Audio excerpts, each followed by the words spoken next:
The coffee cups rattled on the silver tray. The commanders thought it was nervousness. Actually, that sound reminded her of the explosive detector's alarm. And now, a real alarm was about to go off, because there was something in the building that only she could detect. Welcome to the Human Stories channel, where we uncover the extraordinary lives hidden behind ordinary faces. Before we begin today's incredible journey, tell us in the comments which city you're watching from around the world. And if you love real heroism stories, don't forget to subscribe, because today's story will show you just how extraordinary ordinary-looking people can be. Sarah Mitchell was the quietest employee at the Pentagon Military Hospital in Virginia. Every morning at 6 o'clock, she would arrive at work, put on her white apron, tie back her brown hair, and prepare for the day's first coffee service. 28 years old, average height, blue-eyed, ordinary woman. At least that's what everyone thought. Her hands always trembled slightly, when carrying coffee, when handing over files, when answering phones. Other staff smiled at this. They thought Sarah's hands trembled because she got nervous. No one knew that this trembling was something that didn't exist in normal people. Those hands could cut bomb wires with millimetric precision, identify 6 different types of explosives per second, and recognize C4 explosives by touch, even in darkness. Sarah had actually worked in one of the most secret units of the United States Army. EOD, Explosive Ordnance Disposal, Bomb Disposal Specialist, codename Ghost. Because she never spoke, just did her job and disappeared. She had disposed of 347 bombs. She had never made a mistake in any of them. She had never made a sound in any of them. But that life was now behind her. After the traumatic event she experienced a year ago, she had started working at the hospital with a fake identity. Now she was just Sarah, who served coffee. So it seemed, at least. Sarah's past had been erased even from classified files. She had served in Afghanistan, Iraq, Syria. She performed perfectly in every mission, until that incident in Dallas happened. A bomb placed in a school had exploded next to a 6-year-old child. Sarah had successfully disposed of the bomb, but the child had lost his life for other reasons. This event had broken Sarah's spirit. The trauma wasn't just about the child's death. Sarah had hesitated for 3 crucial seconds during that mission. 3 seconds that haunted her dreams every night. 3 seconds that made her question whether she could ever trust her hands again. Those same hands that had never failed before, that had saved thousands of lives, had frozen when it mattered most. Tuesday morning was like any other. Sarah was preparing coffee service for the senior officers' meeting room. Silver tray, 6 porcelain cups, sugar, spoons, everything was in its place. As she walked down the corridor carrying the tray, her footsteps echoed rhythmically. This sound also reminded her of old days, like the sound of timers. She knocked on the meeting room door and entered. 5 generals sat around the table, all serious, all tense. On the table were maps, photographs, and report files. Sarah silently began distributing coffee. General William Hayes was leading the meeting. As Sarah served his coffee, she glanced at the photograph on the general's table. Green-red wires, a metallic box, a familiar-looking structure. Her heart began to race. She knew that bomb type. She knew it very well. One of the generals was speaking.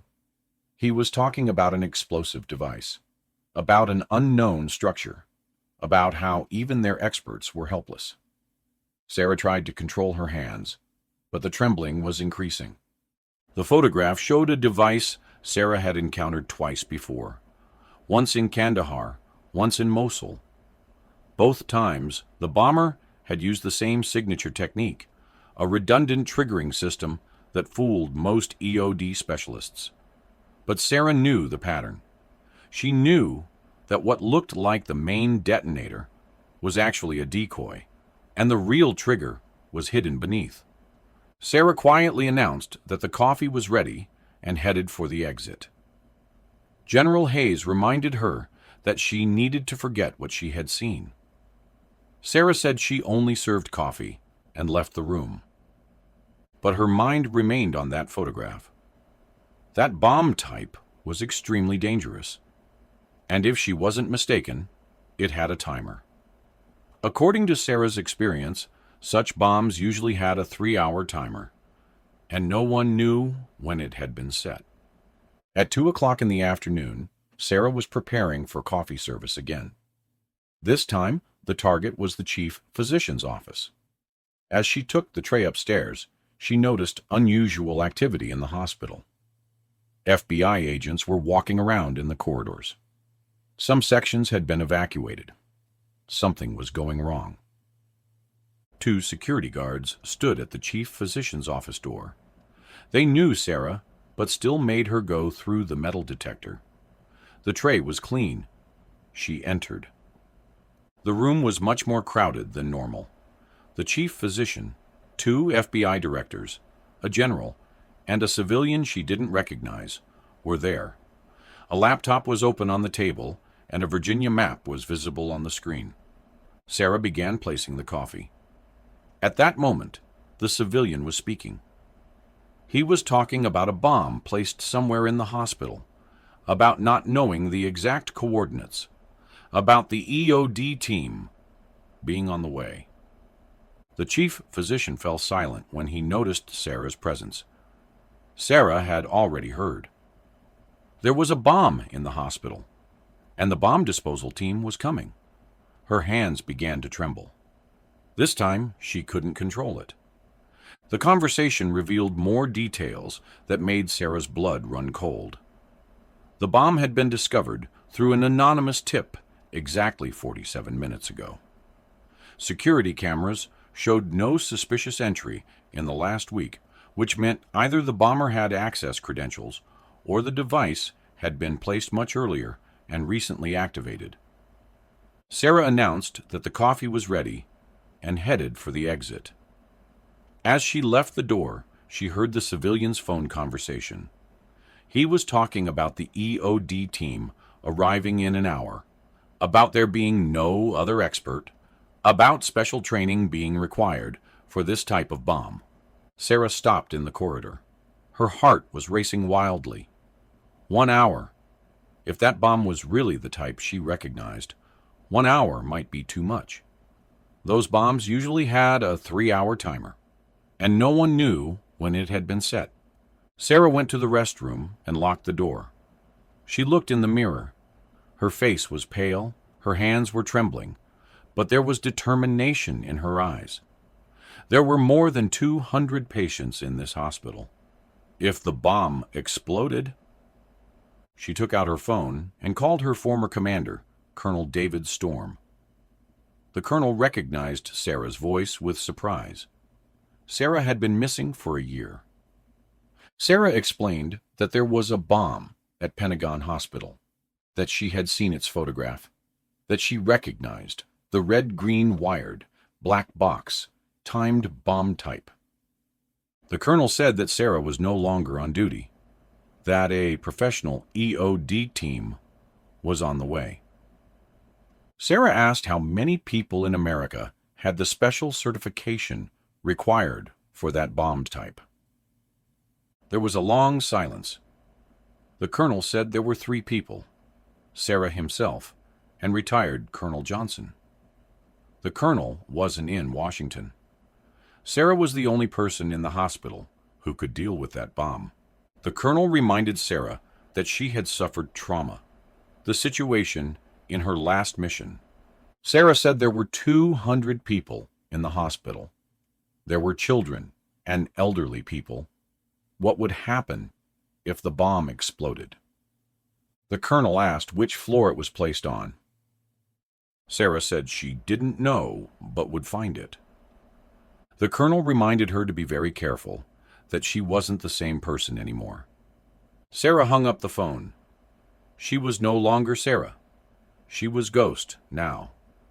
But being Ghost again meant confronting the demons she'd been running from.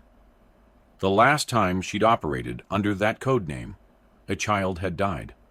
Not from her failure, but from circumstances beyond anyone's control.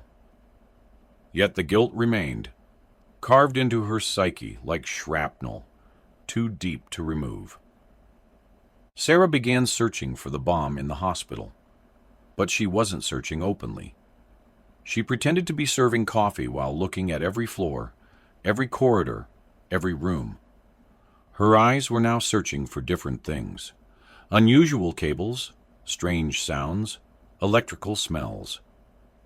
She started from the basement, technical services, generator room, archive section. She found nothing. Ground floor, emergency room, reception, pharmacy, still nothing. First floor, internal medicine, cardiology, neurology. Clean. The second floor had operating rooms.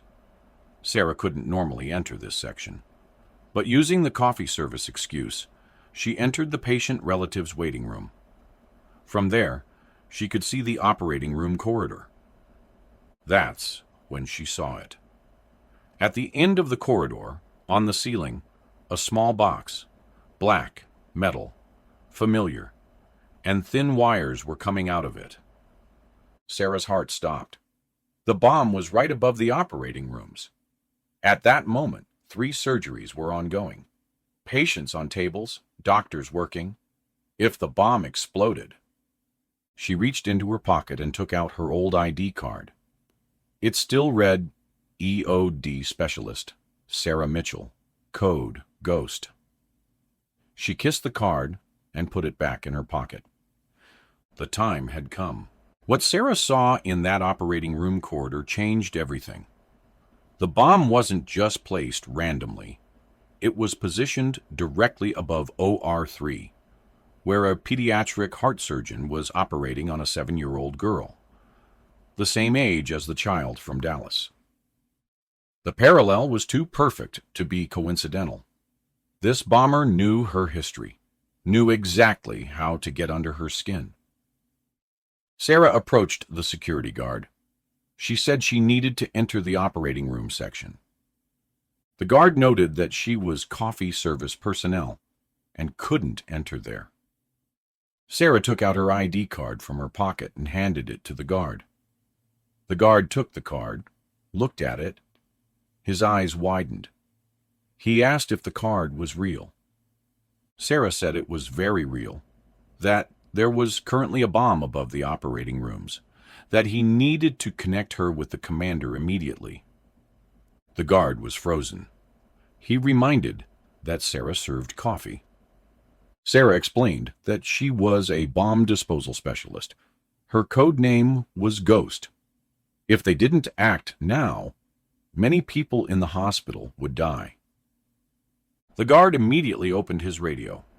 He called the security center, reported an emergency, and requested the commander to be called urgently. 5 minutes later, General Hayes came running. When he saw Sarah, he was surprised. He noted that she was the person who served coffee. Sarah introduced herself.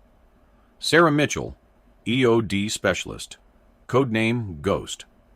She had disposed of 347 bombs, never made a mistake.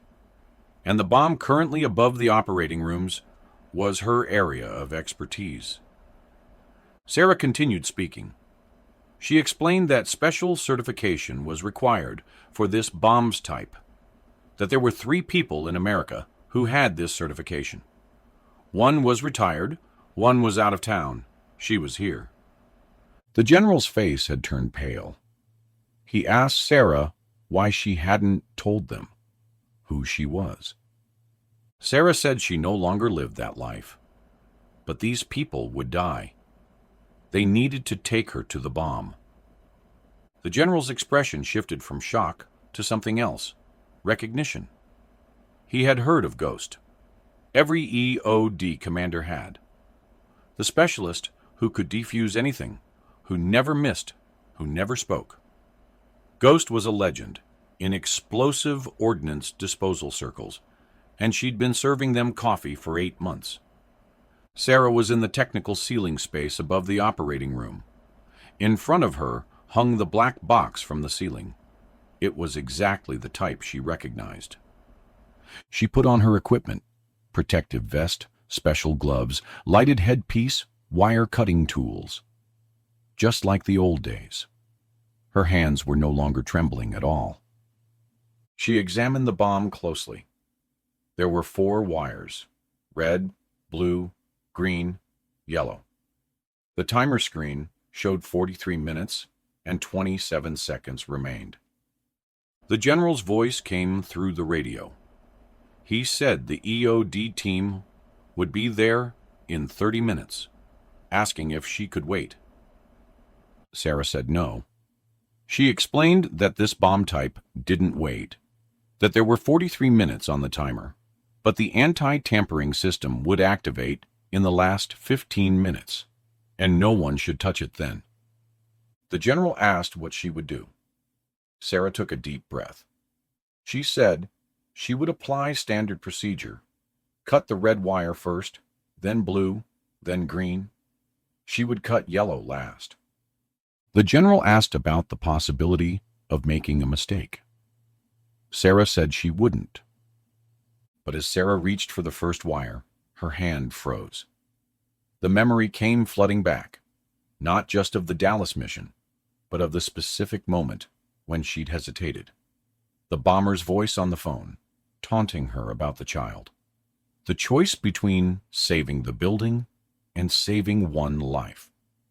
She'd made the right tactical decision, but trauma doesn't care about tactical correctness.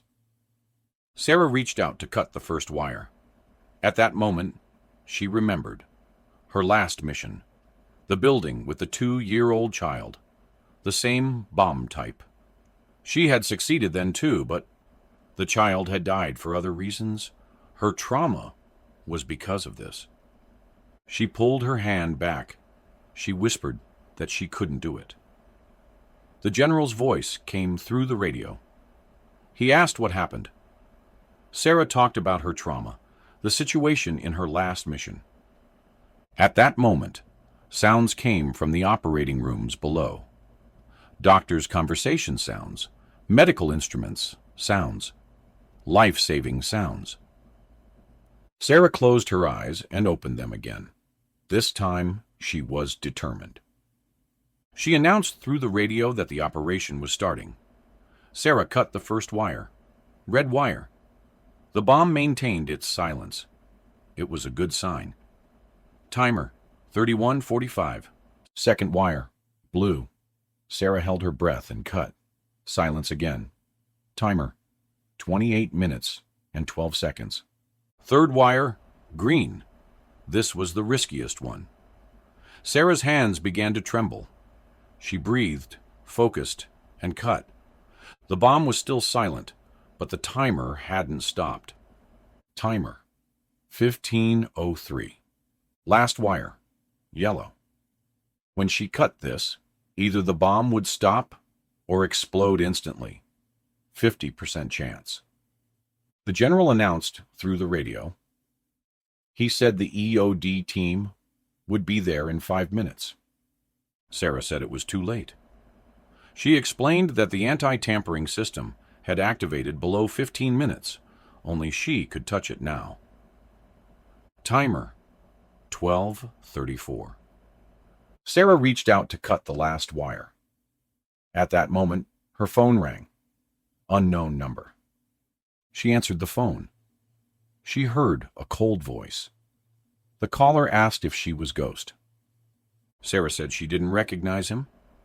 The caller said he was the person who planted the bomb. He said he knew Sarah. She shouldn't cut the last wire. Sarah said she didn't know who he was. The caller said if she cut the last wire, the bomb would explode instantly. She needed to reconnect the blue wire. Sarah said he was talking nonsense. The caller said there were 3 patients in the operating room downstairs. One was a child. It would be just like her last mission. Sarah's blood froze. She asked if the caller was the person from that time. The caller said the last wire wasn't red. It was black. He asked if she could see it. Sarah looked carefully. Indeed, a thin black wire was secretly descending from the ceiling. She hadn't noticed this. Timer. 8:17. Sarah asked what he wanted. The caller said he wanted justice, that Sarah had killed his brother. Sarah said she hadn't killed anyone. The caller reminded her of the Dallas operation 2 years ago. He said his brother was innocent. Sarah remembered. A civilian had died in that operation, in crossfire. It wasn't her fault, but... Timer. 05:43. Sarah said they couldn't change the past, but there were innocent people now. The caller asked her to cut the black wire. He said the bomb would stop, but Sarah would die. Sarah asked how. The caller said there was high voltage in the black wire. If she cut it, she would get electrocuted. Timer. 3:22. Sarah thought. If she cut the black wire, she would die. If she didn't cut it, everyone would die. She said she accepted. But then Sarah noticed something the caller hadn't mentioned. There was a 6th wire, almost invisible, running parallel to the black one. In her experience, bombers who used psychological warfare often created fail-safes, ways to ensure their primary objective, even if their victim made the heroic choice. This bomber wanted her to die, but he also wanted the bomb to explode. The black wire was another trap. Sarah reached out to cut the black wire. She had special pliers in her hand, but she hadn't done electrical insulation. If there really was high voltage... Timer. 1:47. The general's voice came through the radio. He announced that the EOD team had arrived. Sarah said it was too late. She would handle it. The general said not to do it. Another way would be found. Sarah said there was no other way. This was her job. Sarah held the black wire. She felt electricity, but it was at a bearable level. The man on the phone had deceived her. But then she saw it, the 6th wire. Instead of cutting the black wire that the bomber wanted her to cut, Sarah traced the real circuit. The black wire was a decoy. The actual trigger ran through a circuit that bypassed all the visible wires. It was hidden behind the main housing, accessible only if she dismantled the entire front panel. Timer 00:54. With 47 seconds left, Sarah made a choice that went against everything the voice on the phone had told her. She ignored the black wire entirely and began unscrewing the front panel of the device. Her hands moved with muscle memory, following a protocol she'd developed for exactly this type of psychological manipulation. She pulled away the front panel. Behind it was a simple switch, the real disarm mechanism. The bomber had overcomplicated the visible components to hide an almost childishly simple solution. Sarah flipped the switch. The bomb stopped. The timer froze at 00:31. Sarah collapsed to the floor. She hadn't died. She had received an electric shock, but she was alive. The general asked for a response through the radio. Sarah announced that the bomb had been disposed of. The hospital was safe. The voice on the phone had gone silent. In the distance, she could hear sirens as FBI units moved to trace the call. The psychological warfare had failed, and now the bomber would face consequences for targeting a federal facility. An hour later, Sarah was sitting in the hospital courtyard. General Hayes was next to her. The general asked her why she hadn't told anyone who she was. Sarah explained that she was no longer that person, that she had suffered trauma, that she couldn't pull herself together. The general noted that she had pulled herself together today. Sarah said that today other people's lives were in danger. Her own trauma wasn't important. The general said she could return to duty if she wanted. Sarah said no. She said she was Sarah now. Sarah who served coffee. This was enough for her. The general said she was a hero. Sarah smiled. She said real heroes lived quietly, served quietly. They appeared when needed, withdrew when the job was finished. But something had changed inside Sarah during those final minutes. Facing the bomber's psychological manipulation had forced her to confront the guilt she'd carried from Dallas. She realized that freezing for 3 seconds didn't make her a failure. It made her human. The children who died in these situations weren't casualties of her hesitation. They were victims of evil people who used innocence as a weapon. That evening, as Sarah returned home, hospital staff looked at her with different eyes. She was no longer just Sarah who served coffee. But Sarah didn't care about this, because real heroism happened in moments no one knew about. The next morning, Sarah served coffee again. Her hands still trembled. But this time, everyone knew that trembling wasn't fear. It was readiness. Sarah's story became legend in the hospital. But she never talked about it herself, because real heroes serve quietly, are forgotten quietly. But they're not forgotten either. Over the following weeks, Sarah noticed changes in how people interacted with her. Not just respect, but a deeper understanding. The young doctors who'd barely acknowledged her before now paused to thank her for the coffee. The nurses included her in conversations. The security guards nodded with genuine appreciation.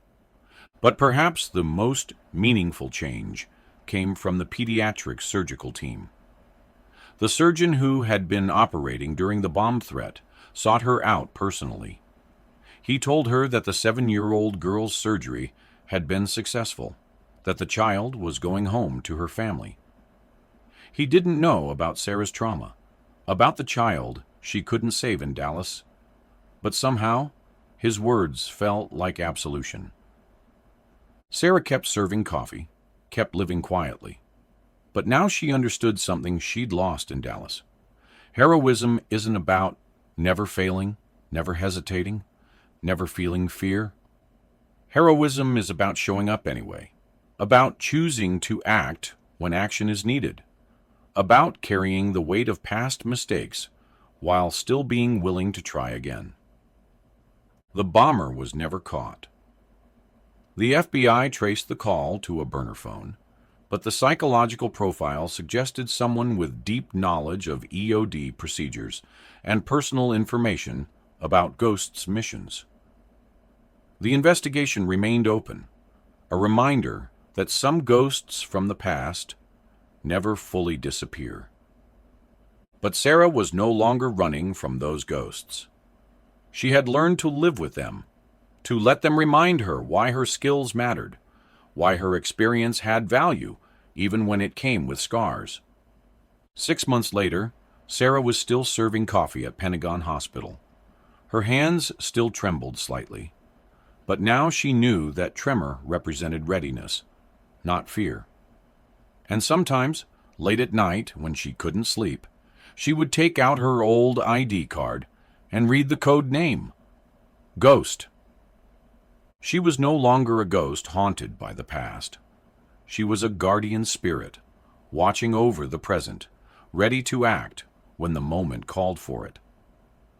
If you enjoyed this story, don't forget to mention which city you're watching from in the comments. And don't forget to subscribe so you won't miss the stories of silent heroes. Because behind every uniform, Behind every ordinary appearance, maybe a hero is